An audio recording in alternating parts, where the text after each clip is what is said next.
श्री कृष्ण कहते हैं, मौन रहना सीखो, बिन मांगे सब मिलेगा। आप सभी ने अपने जीवन में एक कहावत तो सुनी ही होगी, एक चुप सौ को हराए, एक चुप सौ को सुख दे जाए। और इसलिए हम कई बार चुप रहते हैं, मौन रह जाते हैं, क्योंकि यह सच भी है कि एक मूर्ख व्यक्ति के सामने मौन रहने से अच्छा उत्तर और कुछ भी नहीं हो सकता। परंतु जीवन में सदैव चुप रहना उचित नहीं होता है। गीता में कहा गया है, जहां पाप का बल बियारा इशार रहा हो, जहां छल कपट हो रहा हो, वहां पर मौन रहने से अधिक गंभीर अपराध और कुछ नहीं हो सकता। कभी कभी हम सबके जीवन में एक समस्या अवश्य आती है कि हम किसी ताकतवर के समक्ष मौन हो जाते हैं। ऐसा क्यों? प्राय उसकी ताकत से बचने के लिए हम मौन रह जाते हैं। मानते हैं कि ऐसा करने से हम एक विवाद से बच जाते हैं, हो सकता है कि एक संघर्ष से भी बच जाते हो। परंतु ऐसा बचाव देर सबेर एक बड़े संघर्ष को जन्म दे देता है। हमारा मौन रहना अनजाने में उस व्यक्ति का समर्थन बन जाता है और वह अपने आप को और अधिक शक्तिशाली अनुभव करने लगता है। यहीं से हमारा दमन प्रारंभ हो जाता है। एक के बाद एक हम अन्याय में अनचाहे रूप से सम्मिलित होते चले जाते हैं, जो आगे चलकर बड़े टकराव का कारण बनता है। तो फिर इसका तोड़ क्या है? यह समझने के लिए यह जानना आवश्यक है कि ऐसी कौन सी बात है जो विरोध करने से रोकती है। यह सामने वाले की शक्ति तो नहीं हो सकती। यह तो हमारा खुद का डर होता है जो हमें मौन रहने को विवश करता है। क्या हम मन से डर को निकालकर अन्याय का विरोध नहीं कर सकते? आखिर वह हमारा क्या और कितना बिगाड़ सकता है? सोचिए, ऐसा करने से हमारा मन कितना मुक्त, कितना हल्का अनुभव करेगा। गीता में भी कहा गया है, अन्याय सहना अन्याय करने से ज्यादा बड़ा पाप है। आज समाज में यही तो हो रहा है। जहां विरोध करना चाहिए वहां कोई बोलता नहीं। कोई बलशाली व्यक्ति कुछ भी गलत बोल दे तो उसके सामने विरोध करने की किसी की हिम्मत नहीं होती। उसके समक्ष हम कमजोर पड़ा जाते हैं। दूसरी ओर हम बोले चले जा रहे हैं जहां बोलने की कोई आवश्यकता ही नहीं, और अन्याय होता देख चुप रहकर बच निकलते हैं। क्या हम निरंतर अपराध के भागीदार नहीं बन रहे? विचार करके देखिए। इतिहास साक्षी है कि पापियों की उद्दंडता ने संसार को उतनी हानि नहीं पहुंचाई जितनी कि सज्जनों के मौन ने पहुंचाई। यदि कोई मूर्ख बोल रहा है तो मौन रहना उचित है, परंतु यदि कहीं छल हो रहा है, अपराध हो रहा है, तो उठिए और विरोध कीजिए, क्योंकि आपके लिए न सही आने वाली पीढ़ी के लिए यह मौन घातक सिद्ध हो सकता है। भगवद गीता में भगवान श्री कृष्ण कहते हैं, मन का बेचैन होना उसका स्वभाव है। हमारे मन को लगता है कि अगर वह अलग अलग बातों के बारे में सोचता रहेगा तो हमें आने वाली हर मुश्किल और मुसीबत से बचा लेगा। पर ऐसा होता नहीं है। हम अपने जीवन का काफी अधिक समय सोच विचार करके परेशान होने में निकाल देते हैं। भगवान श्री कृष्ण कहते हैं कि मन का यह स्वभाव बदलना मुश्किल जरूर है, असंभव नहीं। अच्छा, अब आप एक बात बताइए, क्या आप कौए को कह सकते हैं कि वो काम काम की आवाज ना करे? या फिर क्या आप किसी मेंढक को कह सकते हैं कि वह पानी देखते ही ऊंची छलांग ना मारे? हमारे मन का भी कुछ ऐसा ही है। जीवन में कुछ भी होता है, अच्छा या बुरा, हमारा मन उस पर कांव कांव कांव करने लगता है। कानव कांव से मेरा मतलब है चिंता करना, व्याकुल होना। कोई बुरी बात होती भी नहीं है और मन परेशानी की ऊंची ऊंची लपटें लेने लगता है। कभी कभी तो मुझे ऐसा लगता है कि हम में से कई लोग सिर्फ परेशान होने के लिए जीते हैं। सारी परेशानी, पीड़ा, दुविधा अक्सर हमारी मन की बनाई हुई कहानियां होती हैं। भगवान श्री कृष्ण हमें हमारे मन को शांत और स्थिर करने के लिए दो उपाय देते हैं। पहला, ध्यान लगाना या मेडिटेट करना। दूसरा, वैराग्य भाव सीखना। अब ध्यान या मेडिटेशन शब्द सुनते ही आप में से कई लोग कहेंगे कि आप आंख बंद कर सांसें अंदर बाहर नहीं ले सकते। यहां हम सब गलती कर बैठते हैं। मेडिटेशन या ध्यान का मतलब सिर्फ आंख बंद कर बैठना नहीं होता। मेडिटेशन का मतलब होता है अपना पूरा ध्यान किसी चीज पर लगाना और उसे हटने नहीं देना। अगर आप रोटी बना रहे हैं तो सिर्फ उस बात पर ध्यान दीजिए। अगर आप पिक्चर देख रहे हैं तो अपना पूरा ध्यान पिक्चर पर लगाएं। यह मत सोचिए कि पिक्चर देखकर आप अपना कितना वक्त बर्बाद कर रहे हैं, जब आप जीवन के हर छोटे बड़े काम को पूरे ध्यान से करते हैं तो आपका जीवन ही एक मेडिटेशन बन जाता है।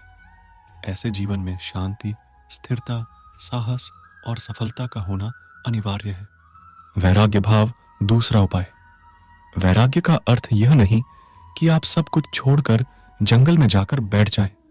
वैराग्य का सच्चा अर्थ है कि आप जो काम कर रहे हैं उसका क्या नतीजा या रिजल्ट निकलेगा उसकी चिंता ना करें।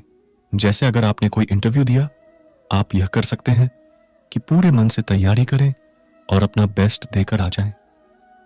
वह नौकरी मिलना या ना मिलना आपके हाथ में नहीं है। इस नतीजे के पीछे अलग अलग चीजें हैं जो आपके बिल्कुल कंट्रोल में नहीं। तो जिस चीज के बारे में आप कुछ कर नहीं सकते उसके बारे में चिंता भी ना करें। यही वैराग्य का सच्चा मतलब होता है और यही है भगवान श्री कृष्ण का दूसरा उपाय, मन को चिंता की लपटों से बचाने का। याद रखिए, आप पूरे के पूरे इंसान हैं, समझदारी, संयम और कुशलता से भरे इंसान। आपका मन जब भी कौए की तरह अलग अलग बातों पर आपको परेशान करने लगे, तब अपने मन को भी प्यार से समझाइए और शांत कर लीजिए। बस अपने ऊपर विश्वास रखिए कि आप कभी अपना बुरा नहीं होने देंगे। सबसे पहले आपको अपने आप को समझना होगा। आप एक मूल्यवान व्यक्ति हैं और आपको इसके लिए किसी और के अनुमोदन की आवश्यकता नहीं है कि यह सच हो। जब आप अकेले हों तो अपने आप को याद दिलाएं कि आप ऐसा होना चाहते हैं। यह वास्तव में एक विकल्प है। हर एक व्यक्ति के पास एक आंतरिक आवाज होती है जो सभी दिनों के सभी घंटों में उनसे बात करती है। इसलिए आप अपने आप से बात करते हैं जब कोई और नहीं होता है। अकेले खुश रहना, सेल्फ हैप्पीनेस, आपको यह मालूम करने का शानदार मौका देता है कि वास्तव में कौन सी चीज आपको खुशी देती है और आपको अपने आप को बेहतर तरीके से जानने का पूरा मौका मिलता है। अकेले रहने से आपको समय और स्वतंत्रता मिलती है। अब आप जो भी अपने स्वयं के हिसाब से करना चाहते हैं वो कर सकते हैं। जिन चीजों को दूसरे के होने के कारण आपको करने का समय नहीं मिलता था, यही वो समय है जब आप उन सभी कामों को कर सकें। इससे आपको अकेले रहने के साथ खुशी महसूस होगी। इस प्रक्रिया में आप उन चीजों को नोट करें जिनसे आपको ज्यादा और लंबे समय तक रहने वाली खुशी मिलती है। हम दूसरों से प्यार करते हैं, लेकिन इन सब में हम खुद को प्यार करना ही भूल जाते हैं। इस लिस्ट में आपको सबसे पहले स्वयं को रखना चाहिए। खुद को प्यार करना दरअसल वो स्थिति है जो इन कार्यों से बढ़ती है, जो हमारे शारीरिक, आध्यात्मिक और मानसिक विकास को बढ़ावा देते हैं। जब आप अपनी खुशी के लिए किसी बाहरी की प्रशंसा पर निर्भर नहीं रहते और स्वयं को समय समय पर कॉम्प्लीमेंट देते हैं, तब आप असल में सेल्फ लव को समझते हैं। ऐसा कुछ हो जिसे आप हमेशा से करने की चाहत रखते थे। क्यों ना उसे अब ट्राई करें। जब आप अकेले होते हैं तो आपके प्लान को बिगाड़ने वाला पास में कोई नहीं होता है। ऐसे में खुद को चैलेंज दें, चाहे वो जो भी हो। बस आपको यह सोचना है कि आप इस चीज को लेकर हमेशा से उत्साहित थे। अगर आप जानवरों से प्यार करते हैं तो क्यों ना एक हफ्ता जाकर आप लोकल के सभी जानवरों के लिए जो कर सकते हैं वो करें। इससे आपको अच्छा महसूस होगा और आप खुश रहेंगे। यदि आपको डांस पसंद है तो डांस करें। आपका फोटोग्राफी में इंटरेस्ट है तो फोटोग्राफी करें। किसी एक काम में खुद को फंसा कर न रखें। यह कहना बहुत आसान है, लेकिन करना मुश्किल है। कभी भी किसी के साथ अपनी तुलना नहीं करनी चाहिए, क्योंकि इससे आपका आत्मविश्वास कमजोर होता है। हमें हमेशा इस बात का ध्यान रखना चाहिए कि हर मनुष्य का दिमाग अलग होता है और उसे अपनी प्रतिभा के अनुसार ही अपने कार्य करने चाहिए। भगवान ने सभी मनुष्यों को कोई ना कोई प्रतिभा दी है।